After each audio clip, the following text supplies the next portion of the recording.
two things in this speech.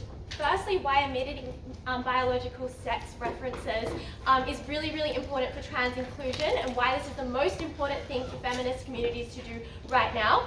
Secondly, why this perpetuates really bad ideas about gender and bodies at large. And then finally, why it's off-putting to some other really important potential allies and other people who could support the movement.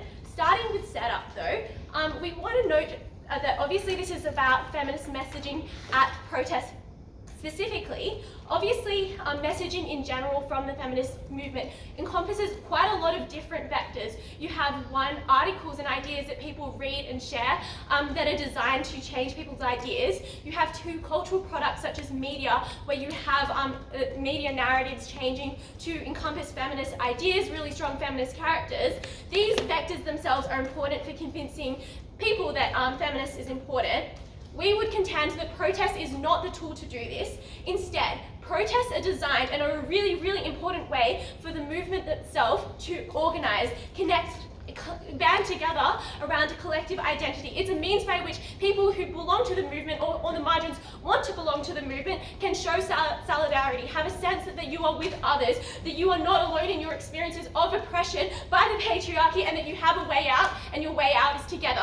This is why protests are so important. It's not to change people's ideas, that's not its functions. And our simple contention is that signs, posters, clothing, and things like that should organize around this one idea to fabricate your collective identity. Obviously, the choices that you make in terms of this messaging is a way in which you can say who you are, who you want to be as the movement.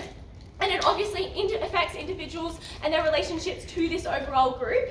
And you want to, and that's why we care about people more in the group or in the margins who want to belong to the group. You want to affirm their identity to include them instead of excluding them and saying that you don't belong to this. And that's why we do not support having any biological sex characteristics or messaging of this like.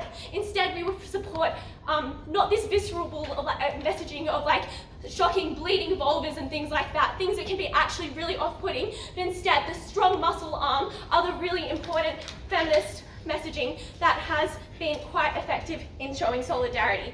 Now moving on to my first point of substantive, which is why this is really putting off trans people on side, and why trans inclusion is a really, really important thing for feminist communities to do at this time. Starting with some framing though, we would say that trans liberation is obviously, has been said by Joe Biden as the civil rights issue of our time. Obviously there are different layers to this. These people have been always oppressed and vulnerable because they have experiences of dysphoria, but then also have external oppression on the basis of their identity and their gender identity. They have experience of violence, of ostracization, of exclusion from the job market, but we would also note secondly that there has been a recent aggressive trend against this, a conservative backlash against trans people and their right to exist. And this is obviously been seen in Republican state legislatures, which have been extremely anti-trans and increasingly anti-trans, but also in the UK you've had an aggressive stance on these sorts of issues, which is obviously really, really bad. And we would say thirdly that this community has historically been locked out of feminist spaces such that they have not felt comfortable. We will take the example of the strong, famous feminist Zhang, who has been really explicitly anti-trans, then obviously TOS, which have been historically really powerful, such that trans people have felt quite suspicious of the feminist movement at large. Why is this messaging explicitly or specifically exclusionary? Two reasons. Firstly, you're likely to invoke dysphoria. If you're a trans man, for example, you might have to feel really, really uncomfortable of chanting about things, body parts that you have but you probably don't want to have or are dysphoric about. If you're a woman, a trans woman, you might feel less than. It might be othering because you don't have this really important characteristic of being a woman. Obviously, these people are less likely to opt in if they are going to have a potential of feeling dysphoric and they miss out on this really, really important opportunity for solidarity that the feminist protest can provide.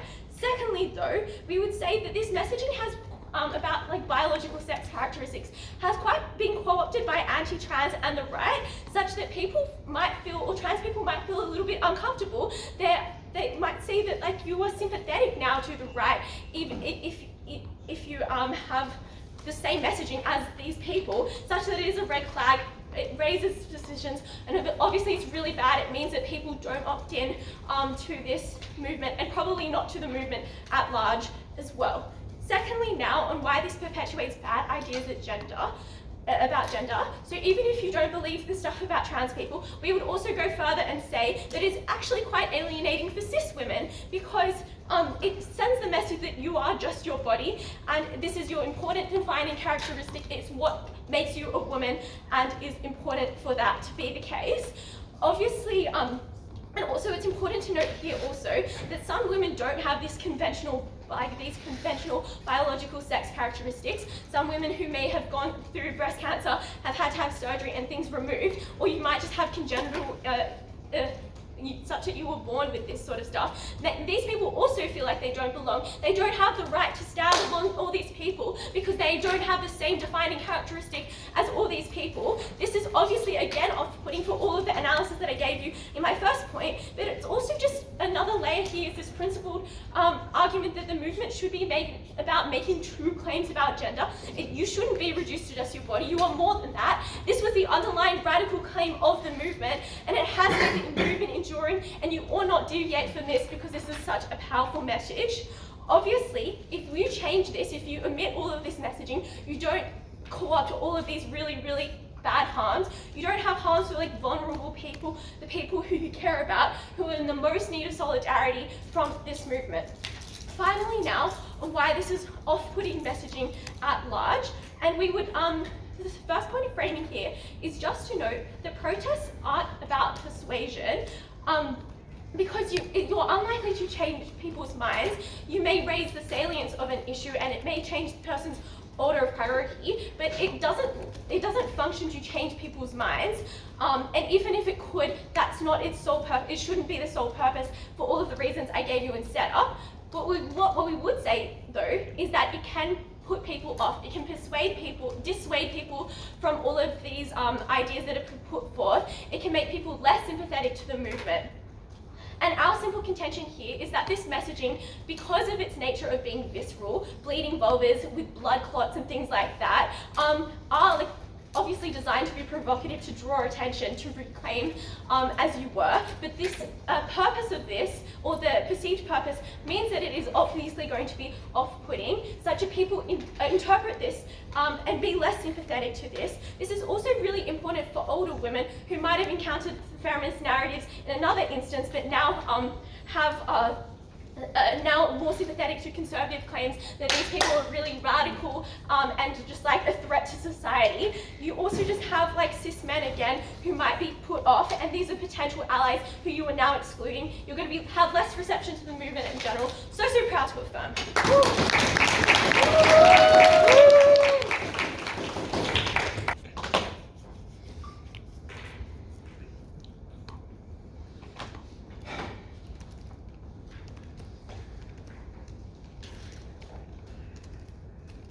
2 points of very simple setup to begin this speech. Firstly, what do we imagine this reference, these messages of biological sex characteristics in protests look like? What is it that side affirmative necessarily must remove from all forms of protest?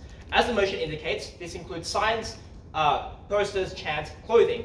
Point to examples in the status quo which in affirmative's house just do not exist. This looks like the 2017 Women's March, where they centralize on the depiction of the pussy hat. This looks like movements of the free the nipple or burn the bra. This looks like legal precedences where they had the aftermath of the Dobbs v. Jackson decision, where they chanted my uterus, my choice. None of that exists on the side affirmative. Second piece of setup on what affirmative's counterfactual looks like. We would say that the protests necessarily center on alternative focuses that are outside these biological sex characteristics as a form of messaging. That is to say, there's no fiat which exists on the side affirmative to the extent it must manifest in the most likely counterfactual as it would in the world. Obviously, that is far, far better on the side negative. Third and final piece of setup, sorry, third piece of setup, is what the feminist movement need to do. I think this is relatively symmetric insofar as they want to get, positive outcomes for women and gender minority, and there are obviously avenues where they engage beyond protest. Two very simple reasons that side affirmative must lose this debate. Firstly, on the principle of expression. Secondly, why these protests just demonstrably become far less effective.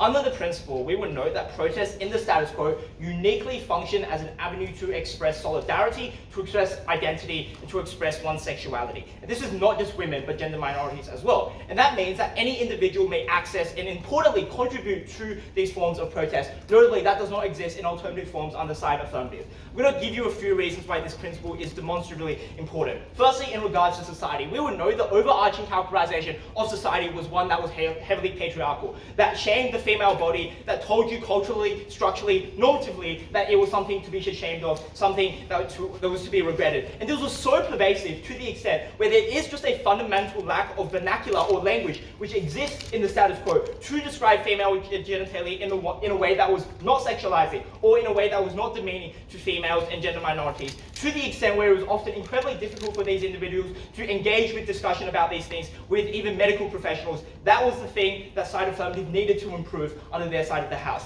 Second piece of mechanism.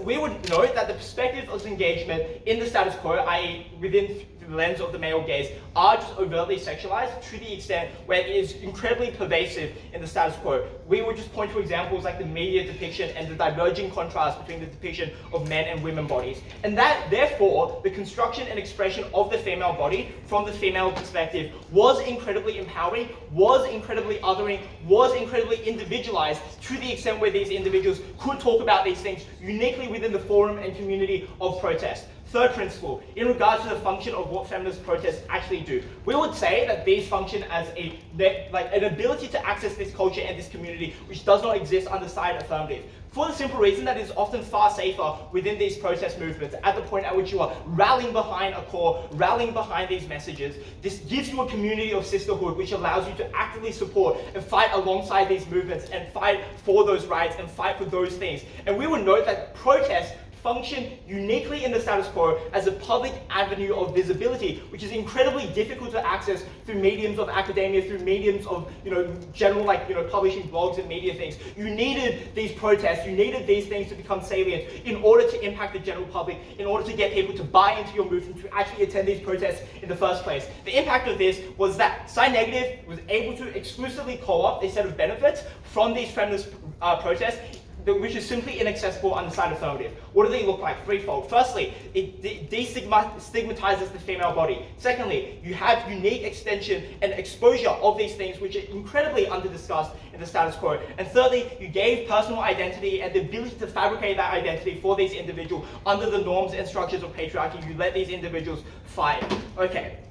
Second argument is why these protests become far, far less effective. And I would note here that protest is incredibly difficult to initiate and continue under both sides of the house and is often ignored. So to the extent where these protests become harder to initiate in the first place, to the extent where these protests become harder to buy in, to the extent where they become less useful, obviously that is a harm that must be copped by side affirmative. Why is this likely to occur? Firstly, in regards to protests, we would know that these protests, as I flagged before, form as a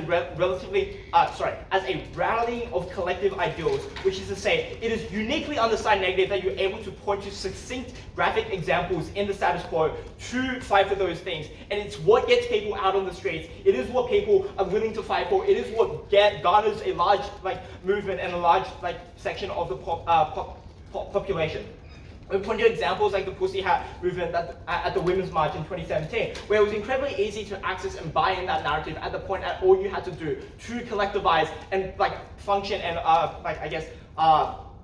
help these protests was to just don the hat and fight with them and march. Notably, that does not exist under side affirmative. What is it that side affirmative necessarily needs to cop? We would say it is incredibly and far, far worse under side affirmative at the point at which there exists no easy and salient discourse to actually point to the extent where they become far, far harder to access. You have two options on the side affirmative. It's simply to completely ignore and mask these issues and choose alternative pathways to advocate for these things, or secondly, to try and advocate for those things which are incredibly important, incredibly unique within these protest movements through ways of diverging and like skating around the issue and like using really, really long legal jargons to try and describe these problems. Which means you can't refer to things like the uterus, you can't talk about things like the womb, you can't talk about issues like abortion, you can't talk about things like menstruation and cycles, you can't even talk about things like child rearing, like puberty, like hormonal therapy, which affect trans people as well. You can't talk about breast, and all of those things uniquely are accessed under side negative and just cannot be discussed under side affirmative. Obviously that was a significant harm, but notably on top of this, there is just a massive form of structural lockout the side affirmative experiences as a result of this. Why? Firstly, because you just are far less likely to come to these protests at the point at which these messages become incredibly diluted, at the point which these narratives and these messages become extremely long and difficult to understand and difficult to access. But secondly, it loses salience and the ability to actually capture the heart of what the protest is about. You lose the ability to actually fight for what the key things and ideals that the feminist movement ought strive for. And finally, it is just incredibly easy to ignore at the point at which we're not pointing and talking about the most salient issue that affects these women and these gender minorities. What were the significant impacts of this? Firstly, we just explained to you that the protest of side affirmative becomes significantly weakened to the extent where they are unable to access things like legislative improvements. We will point to the status quo where the aftermath of the Dobbs decision under side affirmative was massively successful in passing ballot reform as a result of that protest, as a result of the ability to point to these biological sex characteristics. Secondly, in regards to the range of discussion and issues which can be talked about, that obviously gets significantly curtailed under side affirmative to the point where you are actively suppressing messages and focus on these things. Second impact is just to explain that you get far less people who hear and engage with these ideals, which means you have this pervasive mechanism. That is what this protests function as. They are persuasive because when you see these visceral images, when you see these things that are short, sharp, to the point, that is when you buy in. That's what prompts people to think about these problems. It was that visceral connection and confrontation which made those people that you were able to get as forms of allies. That was something that you necessarily lost on side affirmative. And finally, these protests themselves just become far weaker at the point at which they function as a form of community, as a form of support. Those communities become far more diluted. You lose individuals, you lose collectivism, you lose all of those things. At the end of this speech, what did side negative give you? We gave women community, we gave gender minorities options, and we fundamentally gave the feminist movement the ability to change the lives of billions of people around the world. Side negative.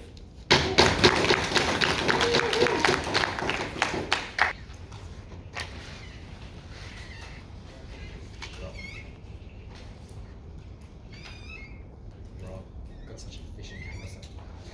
Trying to.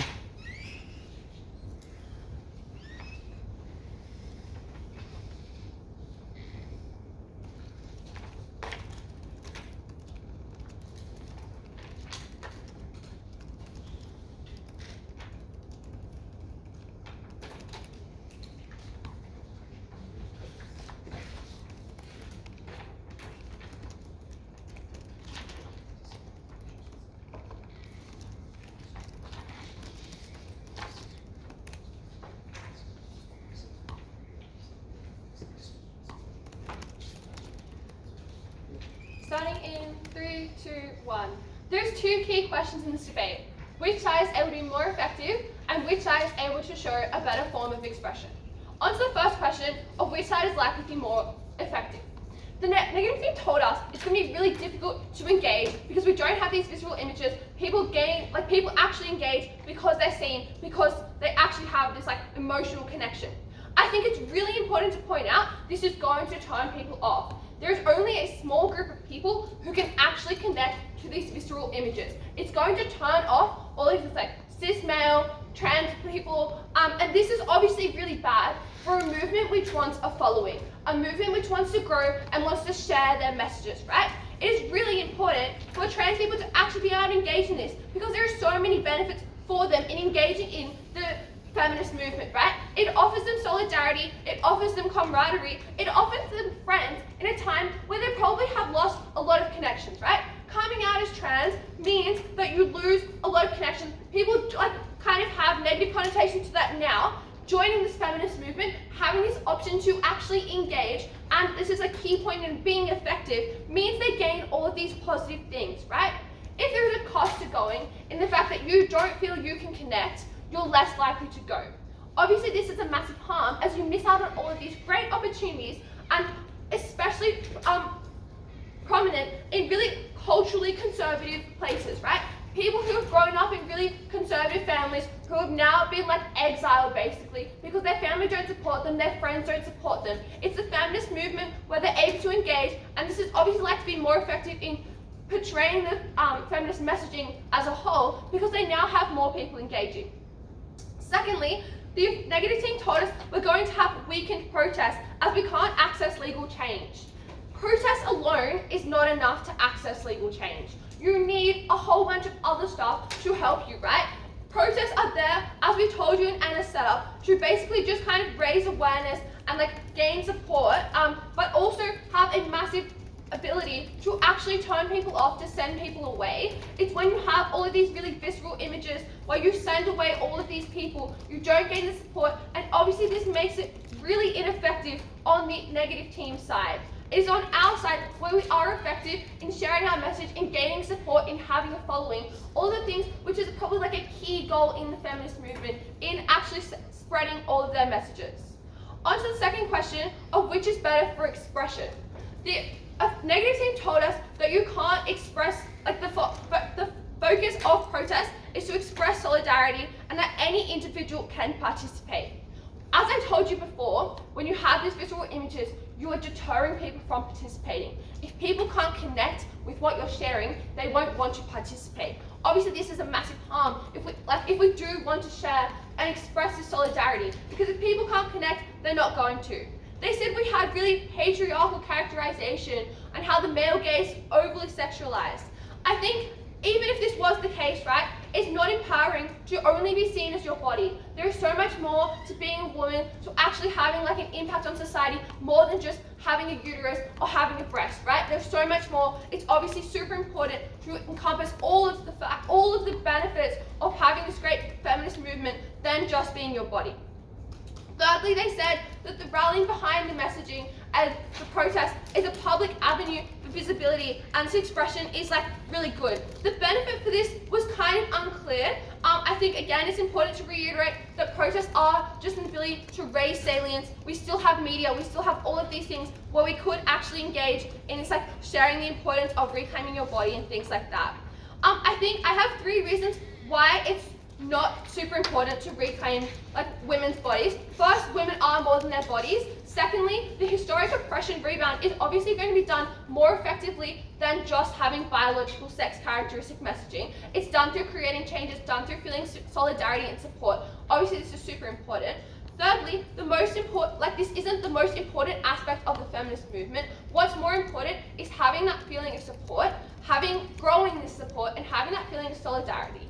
Fourthly, we want to focus on the problems of today. Obviously, reclaiming your body, whilst it is important, is not the problem of today. The problem of today is actually including these trans rights movements. Fifthly, people who actually engage, people who generally, wrong one. Anyway, on to the next one. Why we're likely to be more trans inclusive and actually have this better harm? 3 reasons.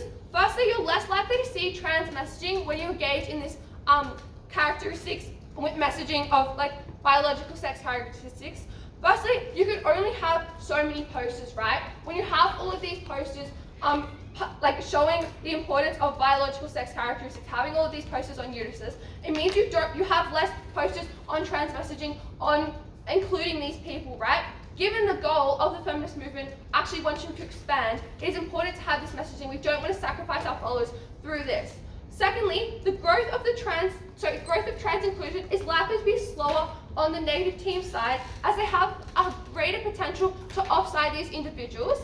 They've historically been locked out, and our side shows we're more inclusive and we're more likely to gain support. Thirdly, it's generally the trans messaging that is brought to these protests by trans people, right? We cannot have, these cannot coexist. We can't have both trans messaging and biological sex characteristic messaging if we're sending trans people away. We told you all of these reasons at first why this wasn't going to occur, and obviously this is super bad. it's important, I think, so we'll do some impacting now. It's really important for these people to actually participate, right? It is these people we want on side. We want to gain and increase our following because they do have such an important aspect on growing the feminist movement. We've already come such a long way. We don't want to plateau now. We obviously want to increase this, continue this, and have all of these opportunities for these people to have these benefits of this solidarity, of this camaraderie, which is really good. Many of the feminist protests in the status quo will be about trans rights because they are under the most attack, right? This is the biggest issue today. This is super important, and it's important that we actually engage in this and as Anna told you, it is as Biden said, it's the civil rights issue of our time, right? It is important we actually engage in this. We actually make this change. We don't want to send these people away. These people have been under so much hardship, so much struggle. We obviously want to provide them with a platform to feel supported, a platform where they are actually valued, they have this sense of camaraderie, which they just haven't had previously. And this is obviously super important and why we win this debate. Woo.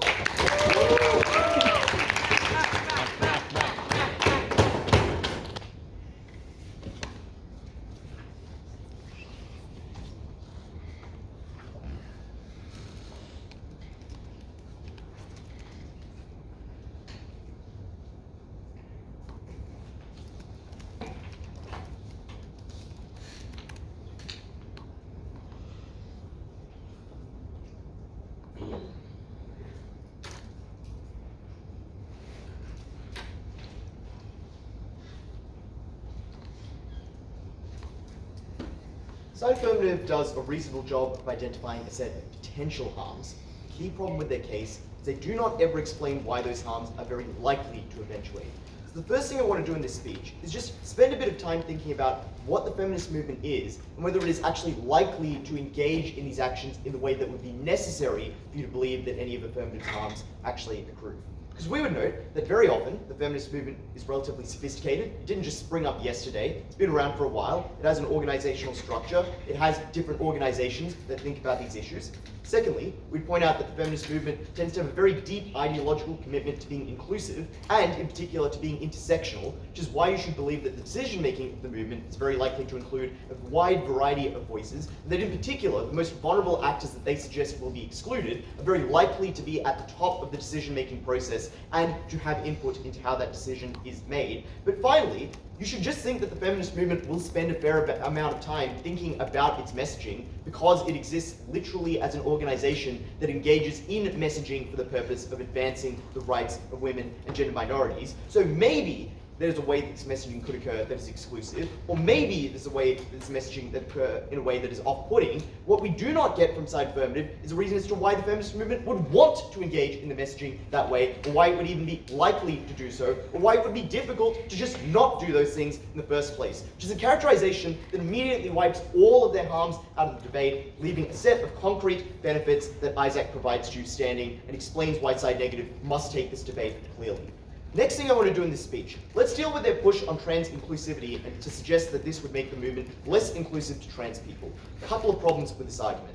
The first claim they make is to say that trans rights are important, which obviously side negative does not contest. We do, however, note that just because it is the case that trans rights are often under threat does not mean that it is not the case that other groups are not also under threat. Does not mean, for example, that there is not an imminent threat to women when abortion rights are literally appealed by the Supreme Court in the US. Or think about all the contexts where those rights never even existed, or all the contexts where women face violence and sexual assault every day. Obviously, the feminist movement did need to prioritize a wide variety of very important issues. It was not just the case that because one group was vulnerable, it necessarily had to be the centerpiece of all considerations within the movement. But secondly, and far more importantly, the analysis they give you as to why this would be exclusionary just doesn't hold up, for the reasons they tell you in setup at first affirmative.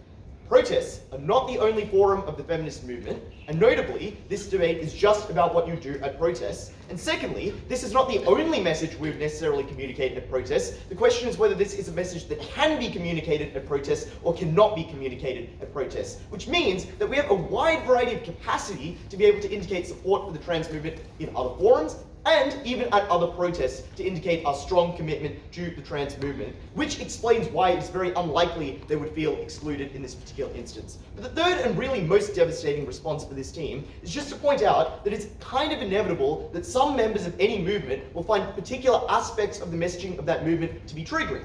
For example, some people find mentions of sexual assault to be triggering. Some people find discussion of abortion to be triggering. Some people find depictions of violence to be triggering. That does not mean the feminist movement should not talk about those issues. Those were crucially important. The movement needed to be able to speak to those things. And when the most effective tools to do so required some level of viscerality, it should not shirk away from its burden in engaging with those things. And yes, necessarily, that might mean that some people might need to sit out individual protests, or some people might not be able to engage in certain aspects of the movement. That was fine. There were other aspects of the movement. It was a broad tent. There were many other ways you could maintain that engagement. It was far more important that the movement was free to be able to engage in those things. The fourth thing I want to point out, though, is just that it's unclear this harm applies to very many people. Like, many trans people probably would feel like they're in solidarity when they're able to march in these kinds of things, would be willing to engage in these kinds of things. Like, if you're a trans woman, it might be very empowering to be able to advocate for these kinds of things, considering it now makes you feel like more of a woman to be able to do so.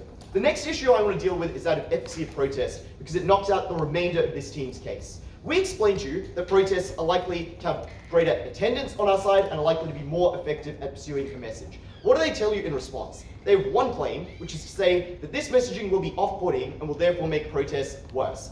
First problem with this argument is it's literally a contradiction between their case. Because on one hand, they tell you repeatedly, protests aren't about changing minds, they never change minds. And then they tell you, no, this is really bad, it'll definitely change a lot of minds for the worse. Well, what is it? Is it the case that people listen to protests and could have their minds swayed in either direction? Or is it the case that protests are largely ignored? We would contend they probably are capable of changing minds, but this team must bite the bullet on at least one of those claims in their speech. Secondly, we would point out that it's unclear why they distinguish between the communication of the message and the message itself. Like, all of their analysis as to why people would be mad just seems to be reasons why people would be mad at the message itself, not at the way in which it's communicated. Like, it seems to be like people would be mad that these guys are protesting in favor of abortion, not that they're using examples of the uterus. Like, why is the uterus the offensive part of this particular communication? They don't explain it. Or it seems like people would just be mad that feminists are protesting in general, not that they're wearing a pussy hat. They never explain what is particularly offensive or off-putting in these particular instances. They don't explain why people would be predisposed to like the message in the absence of this visceral imagery. And in fact, we suggest that visceral imagery is in fact very likely to be effective. The final thing to point out here is just that the movement has incentives to be careful. It has incentives to read the room. It does want to be an efficacious movement, which suggests that in particularly conservative contexts, they probably wouldn't use the kinds of things that would be offensive, like maybe they wouldn't use religious imagery or whatever it is that those particular communities would find offensive. In contexts where, for example, members of the movement might get pissed off by the use of certain imagery, the movement would not use that particular imagery. They don't explain why this harm is ever likely. Weigh that against the benefits we achieve in terms of protests, which is best to say that we get better attendance. Why is this the case? We explained to you, to no response, that it's actually just hard to get people to come out to a protest. Because it takes effort, because it takes time, because you have to often pay money to travel to the protest. It's not a thing you just do. Like, this team seems to think it's like an activity you do every weekend, like debating, like, oh, I'll just show up to the protest this weekend, meet all my friends. It's not how protests fucking work. The people who want to do that join things like queer collectives or women's collectives, join things like meeting groups, join things like other organizations. So we already get those benefits of inclusivity on our side because you just join those organizations. Protests are about getting change, and which is exactly why you only go to the protest when there's a very clear message, when there's a very clear image of what the protest is about and what it's doing is a very clear imperative. We explain to you how we are able to get that, which is to say that it's very easy to say something like, this protest is about abortion rights, we're using the image of the uterus, and that people understand what it is. Or to say, for example, in 2017, in response to Donald Trump getting elected, you could say, Trump says he likes to grab women by the pussy. That's why we're wearing a pussy hat, to explain that that's not okay. On their side, they talk about everything in a bleak fashion, where it's unclear what the imperative is, it's unclear why you come out, and it's much harder to participate. Like, wearing a pussy hat is a thing you can feel involved in, just like going to the protest is not. The second thing we say is just that the messaging is better on our side. Because, for example, you need to generate things like sound bites or easily spreadable clips to get the media involved, and that's much easier when you have things like visceral imagery, or when you have things like props, when you have things like chants. You don't get that on their side because you're oblique and indirect. So, on our side, you wanted community benefits, you definitely got them on our side through other means, but also you're more likely to have protests that had lots of people at them, which achieves that, and also the protests were more likely to be effective. Final thing, they don't respond sufficiently to the principle, which is to say that people have a right to express themselves, but don't get to do so on their side, because only protests provide a space that is sufficiently safe, sufficiently visible, and sufficiently free of fear, and has a density of feminists necessary to be able to reconstruct female identity in female bodies. They say, well, you're more than your body, obviously, but your body still matters. It's like a key part of who you are, and you want to feel proud of it. You want to feel like you can construct it and own it. They say it's not important, but obviously it was deeply important. That's why the patriarchy spent so long shaming women and sexualizing them, because bodies did matter. At the end of this debate, we win on all fronts, and we were so proud to negate. Give me 1 second.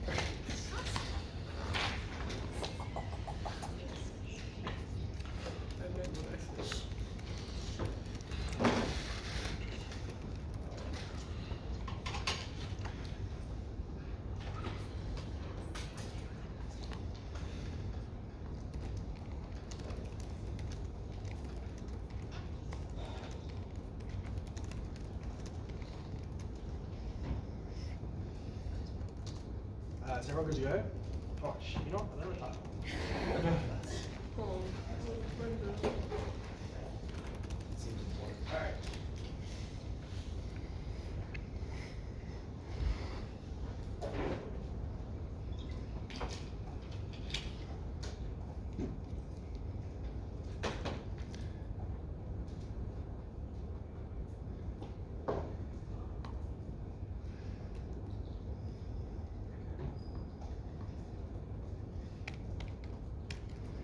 The radical heart of the feminist story is not the reclamation of the female body.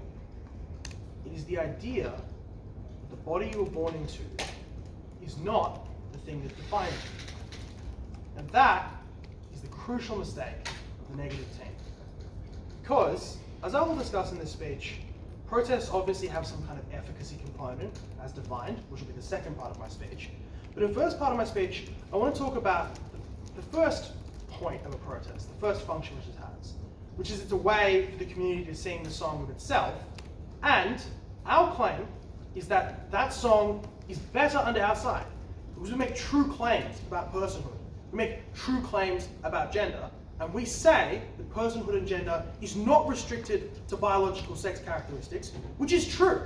The great thing about feminism is it makes true claims about gender. The truth persists. Over time, despite through decades of hard work and persuasion, people come to recognize the truth and the true claims about gender, and people are able to move forward and live better lives. And the future generations, us, right, people who were born in this world, benefited from the work of the past in pushing forward those true claims. And the key mistake with the song that side sings, the key mistake with the story of feminism that they tell with their messages and their chants, is they affirm the basic logic of the patriarchal narrative, but with a negation, right? They're like, yes, it's all the stuff that second negative just says, right? Like, oh well, it is your body that's the source of that's the site of oppression, right? It's the body, it's the thing that the patriarchy visits upon you is because of the body. That's what it is, and therefore, but we're just reclaiming that. We're twisting that into a positive. But the mistake is that they embrace all the patriarchal logic and then say, but it's good.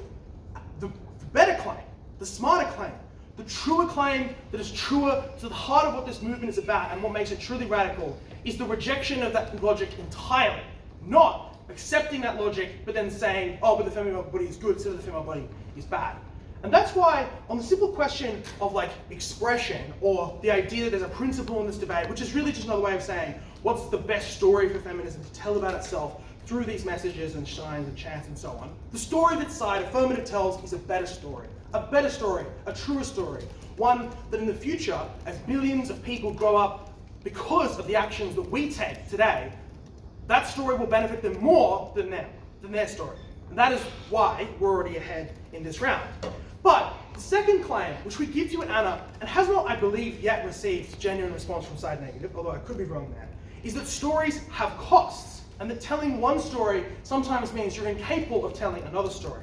Which is to say, when they say, well, this is the only place where you are free from fear and your ability to tell, to reclaim the body, this is the only space you could do that, we would point to Tumblr as another space where you could do it. But the second kind of claim that we would point to here, right, is that obviously your telling of that story potentially risks other stories being told, and if those stories are more true or more important to more vulnerable stakeholders, then we should prioritize those stories, which is the large part of Anna's speech, right? It's explaining that when you tell this story, you're unable to tell other stories, in particular the story of trans people who live at the heart of the feminist narrative because they occupy a unique position in literally living the contradiction between sex and gender that we believe feminism has dedicated decades to fighting against. So, the rest of this speech will be firstly examining what this messaging looks like, right? Because obviously in order to have any understanding of the efficacy of this messaging, we need to have a good understanding of the various competing characterization claims around that. Then I'll ask the question, how does this messaging affect who goes to protest? And then I'll expect,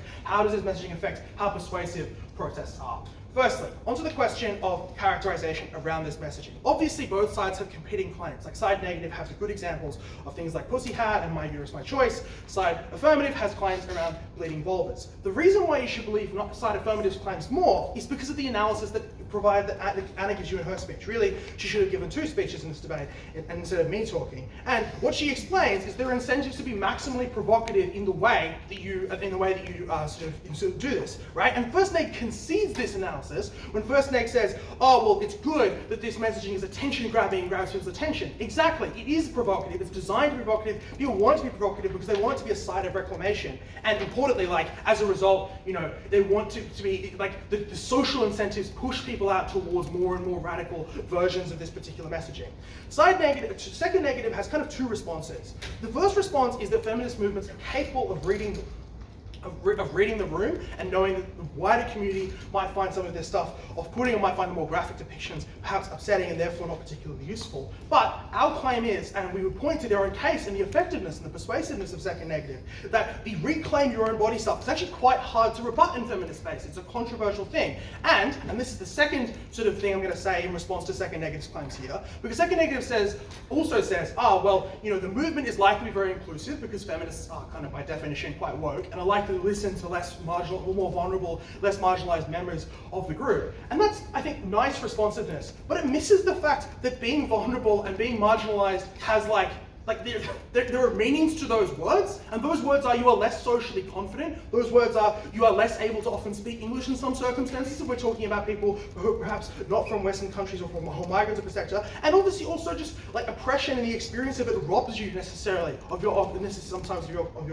confidence. It robs you of your ability to speak and advocate for yourself. And the point of all of that is when they say, it's sort of the least included would have a role in decision making. Given that feminist spaces are not structured by any hierarchy, it's obviously the people with the most social clout and ability to advocate and explain themselves that win. And when they have persuasive arguments like reclaim your own body, they'll always win those arguments against the less vulnerable men. It means to be vulnerable. It means to have your arguments not be heard or taken seriously, which is why when it occurs in debating, it's particularly poignant. So let's now ask the question, who goes to these protests on the basis of the messaging?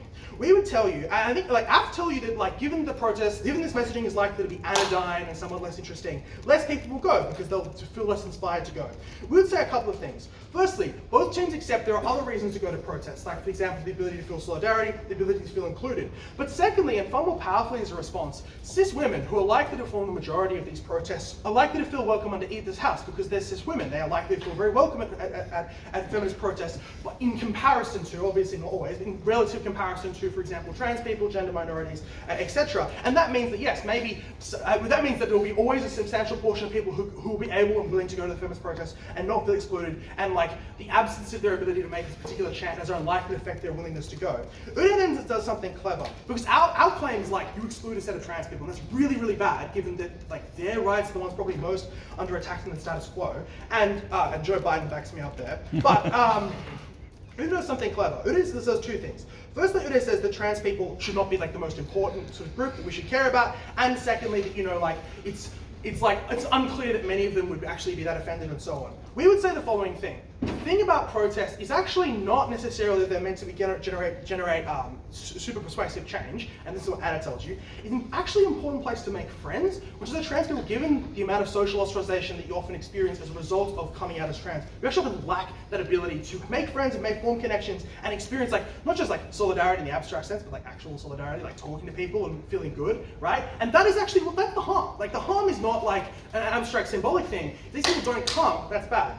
So let's now discuss, then we just talk briefly about persuasion. Udai says, aha, there's a contradiction. No. Anna explains, protests can't persuade people, but they can unpersuade people, right? If you see a protest and you find it off-putting, you're less likely to support the feminist movement. In other places, Udai says those people would hate the feminist movement in other places. We're often talking about old women who might be notionally in favour, or cis men, or might be notionally in favour of the feminist movement, but find particular expressions of the female body often quite off-putting. There are also other persuasive vectors which would make messages like abortion, also abortion more is deeply unpopular and not a good example for their side. For all of those reasons, couldn't be prouder to propose.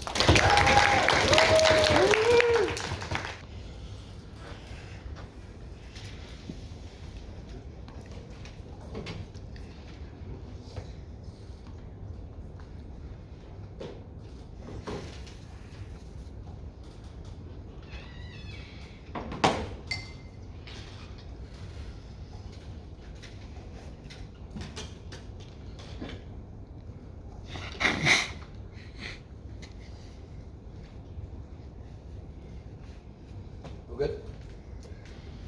Awesome.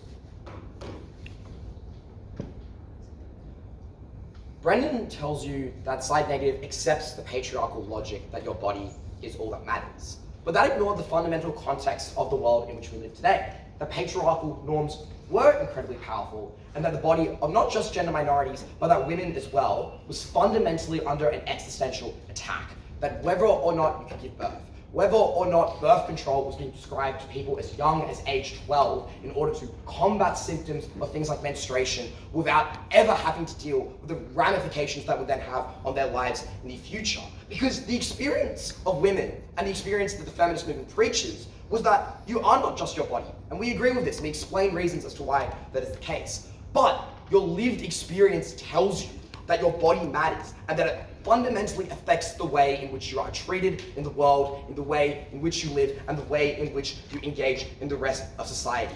The very strength of the patriarchy meant that to be silent about your body and to sidestep the narrative that your body matters was one that was fundamentally concessionary to this type of narrative. And that if you cared about trans people being able to get on gender-affirming hormones, for my younger sister to be able to transition in the way that would make her feel most happy, for people to ensure that they had control and right, and felt like they had power over their own lived experience, you had to stand for a narrative that allowed women and gender minorities to discuss this. You had to side with side negative. I'm going to ask two questions in this speech. Firstly, which world is protests that are more effective at achieving change? And then secondly, the inclusivity of protests in the feminist movement more broadly. I'm going to start with effectiveness, because side affirmative tries to run away from this issue by claiming protests don't achieve real change. Yet they provide a minimal mechanization as to how any level of meaningful change actually occurs on their side. So at the point that we demonstrate even some level of exclusive reform on the side negative, on the issues that matter and affect women and gender minorities deeply, we uncontroversially win this debate. And I'm just going to start by noting, look at how we've gotten reform in the past. Look at how the civil rights movement operated and how we managed to get rights for those people. Look in the past about how we would get women into workplaces and how we were able to engage masses in a way that meant they could advocate for their rights meaningfully. And that was through protest. Because they try to tell you protest is only a space for inclusivity and there's a space for making community. But note what a protest is. It is fundamentally reactive. It is seeing something in the world that is a problem, a reform that is bad, and deeply and personally standing up for it and standing up for your rights. And that was never something that the side affirmative team was willing to acknowledge. What are their responses here? The first thing they try to explain is that, well, protests don't actually change the minds of people. It's only about inclusivity. But that characterization I have just given explains why that is not the case. Because a protest is often very targeted. It is often very specific. It is very often in reaction to things that deeply affect the world, that people are upset and care about. And that in and of itself suggests that protests are in fact an extraordinarily powerful mechanism through which you achieve change, through which you introduce your democratic right to be able to speak up for yourself and the issues involved. The second thing they explain is that telling your one story means that you cannot tell others. We explain to insufficient response that obviously there are other types of protests that exist. Obviously, trans protests, etc., still exist on our side, but also that the narrative of these protests are often one that is particularly wide-ranging. They try to box us in and say that every single instance of this messaging is particularly visceral. But know what we explain down the bench, which is that the thing that the feminist movement cares about with protests is effectiveness. And so at the point where really visceral messaging of women having babies stripped away from their womb because they did not and could not actually look after that child effectively, that was when visceral messaging was really powerful. But there were other instances where it was not, whereas it's far more important to instead promote the messaging more generally and in a more abstract and profound and philosophical sense. And in those instances, that is what the feminist movement would look into, because that is what they cared about, making actual, tangible political change. Ultimately then, we explain two things that simply do not get response on their side. They never are able to meaningfully characterize what these protests actually look like, how they're able to engage with the attacks on the body and the attacks on people today. And so at the point we demonstrate that attack and the active usage of that messaging to combat those attacks galvanizes people into engaging in these protests, to showing up in the first place, to explaining and confronting governments on the evil things that they do towards women and their bodies. That was what made protests powerful, and that was what they made change, and that was something they were never meaningfully able to prove on their side. But we also explain our world is the only world in which you can actually advocate for these issues. Because how are you meant to protest things like abortion rights, things like medication, and like researching medication and the impacts on female menstruation to ensure that it's done effectively without using this type of messaging? And so necessarily on their side, you must believe you cannot talk about these issues, that they do not get discussed. And that is when you let the patriarchy win, and off this clash alone, we are already taking the debate. Let's then look to what they try to win the debate on, which is the inclusivity of protest in the feminist movement more broadly. Noting that although this is the only path to victory in debate, the actual impacts of this are extraordinarily intangible and abstract, given as much as we do care about the trans movement, it is a much smaller portion of women than the wider feminist movement more broadly, how women are impacted in the developing world and have their rights stripped away from them, how women in the developed world still have attacks regularly on their bodies. And so at the point that was the largest group and still an extraordinarily vulnerable group, that was one you should care about most in this debate. But if we explain that there is a minimal impact or that they actively harm inclusivity, they necessarily cannot win the debate. We explain three things in this clash. We tell you that the feminist movement is often nuanced, inclusive, and highly intersectional in the way it engages people. Because many women have felt ostracized from society. They relate to the experience of gender minorities. The fundamental experience of them are often deeply similar. Women feel insecure in their bodies in the same way that many trans people often do, and in the way they experience dysphoria. They also felt stigmatized and isolated from society in the same way that many women often feel. And that was the reason as to why you were meaningfully inclusive in our world as well, and that was something they never responded to. Secondly, we tell you this message is considered quite deeply. Feminists know that their rhetoric is often likely to be galvanized by right-wingers, etc. They consider it and look at the implications as to what they actually do and how it's likely to operate. But also, we explain a principle on the right of freedom of expression. That in our world, in the status quo, women and gender minorities talk about these issues because they matter, and that means they deeply, deeply care about it. And the point affirmative strips that right away from them when it was something that mattered to you. That was something that they could not overcome in this debate meaningfully, meaning we already take this issue. What are the various responses they give?